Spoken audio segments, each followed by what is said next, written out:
ఎన్నో ఉన్నతమైన విద్యలు అభ్యసించి ఎన్నో దేశాల ప్రజల జీవన విధానాల్ని పరిశీలించి భారతదేశ ప్రజలు స్వేచ్ఛాయుతంగా వారి హక్కుల పరిధిలో జీవించేలా డాక్టర్ బిఆర్ అంబేద్కర్ రూపొందించిన భారత రాజ్యాంగం ప్రపంచంలోనే అత్యున్నతమైన రాజ్యాంగంగా నిలిచిందని వైఎస్ఆర్సీపీ పిఠాపురం నియోజకవర్గ ఇన్ఛార్జ్ వంగగీత విశ్వనాథ్ ఆధ్వర్యంలో పార్టీ నాయకులు కార్యకర్తలు ఘనంగా నిర్వహించి రాజ్యాంగ నిర్మాత అంబేద్కర్ కు నివాళులర్పించారు. ముందుగా మహారాజా కోట ఆవరణలో ఉన్న వైఎస్ఆర్సీపీ కార్యాలయంలో డాక్టర్ బిఆర్ అంబేద్కర్ చిత్రపటానికి వంగగీత నాయకులు పూలమాలలు వేసి పుష్పాంజలి ఘటించి నివాళులర్పించారు. అనంతరం స్థానిక రథాలపేటలో గల అంబేద్కర్ విగ్రహానికి వారంతా పూలమాలలు వేసి నివాళులర్పించి జోహార్లు పలికారు. ఈ సందర్భంగా వైఎస్ఆర్సీపీ ఇన్ఛార్జ్ వంగగీత విశ్వనాథ్ మీడియాతో మాట్లాడుతూ ప్రభుత్వాలు రాజ్యాంగబద్ధంగా పరిపాలించాలే కానీ కక్ష సాధింపులతో రాజ్యాంగ విరుద్ధంగా కాదని రాష్ట్ర కూటమి ప్రభుత్వాన్ని ఉద్దేశిస్తూ అన్నారు. టైంలో కూడా మరి చాలా ఇబ్బందులు అప్పుడు కొన్ని ఇబ్బందులు రావటం వాటిలన్నింటినీ కూడా ఏ ఇబ్బందులు వచ్చినా ఏది వచ్చినా కూడా అత్యున్నతమైన న్యాయస్థానం ద్వారా అత్యున్నతమైన భారత రాజ్యాంగం ద్వారా చాలా కూడా హక్కులు పొందడానికి అవకాశం వచ్చింది. ఈ మధ్యకాలంలో చూస్తుంటే సోషల్ మీడియా ద్వారా కూడా మరి రాజకీయ పరంగా కక్షలు తీసుకునే విధంగా మరి జరుగుతూ ఉన్న వాతావరణం మనం చూస్తున్నాం. గత 2-3 నెలల నుంచి కూడా చాలా ఇబ్బందులు పెడతా ఉన్నారు.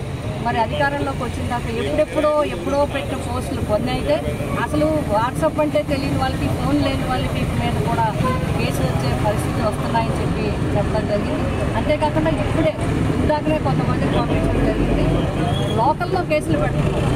జిల్లాలో అమలాపురంలో కేసులు పెట్టారు, కాకినాడలో కేసులు పెట్టారు, రాజమండ్రిలో కేసులు పెట్టారు. ఇలా పెట్టి మళ్ళీ వీళ్ళందరికీ కడపలో కేసులు, కర్నూలులో కేసులు, ప్రకాశం జిల్లాలో వేరే దూర జిల్లాల్లో కూడా వాళ్ళ మీదే మళ్ళీ కేసులు పెట్టడం, అక్కడ వాళ్ళతో కంప్లైంట్ ఇచ్చి ఇబ్బందులకి గురి చేయడం, భయాన్ని కలిగించాలని ప్రయత్నం చేయడం జరుగుతుంది. దీన్ని మేము అందరం కూడా తీవ్రంగా ఖండిస్తున్నాం. నిజంగా బాబాసాహెబ్ బిఆర్ అంబేద్కర్ గారి యొక్క సిద్ధాంతాన్ని నమ్మినట్లయితే ఈ ప్రభుత్వం కక్ష సాధింపు చర్యల్ని వెంటనే నిలుపుదల చేయాలి. లేకపోయినట్లయితే అమాయకంగా ఏమీ తెలియని వాళ్ళని, ఎందుకంటే పక్షపాత ధోరణి అనేది ఇప్పటికీ మంచిది కాదు.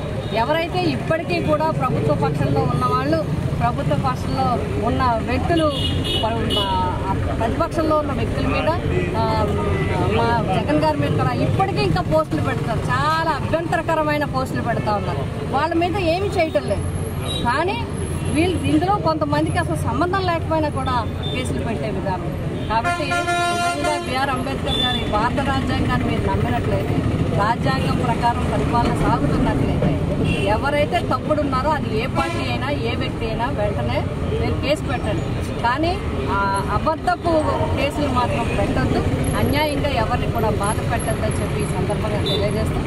మరొక్కసారి పిఠాపురం నియోజకవర్గ ప్రజలందరికీ కూడా మా అందరి తరఫున, పిఠాపురం నియోజకవర్గ వైఎస్ఆర్సీపీ పార్టీ నాయకుల తరఫున, మా అందరి తరఫున ప్రజలందరికీ హృదయపూర్వకంగా భారత రాజ్యాంగ నిర్మాణ దినోత్సవ శుభాకాంక్షలు.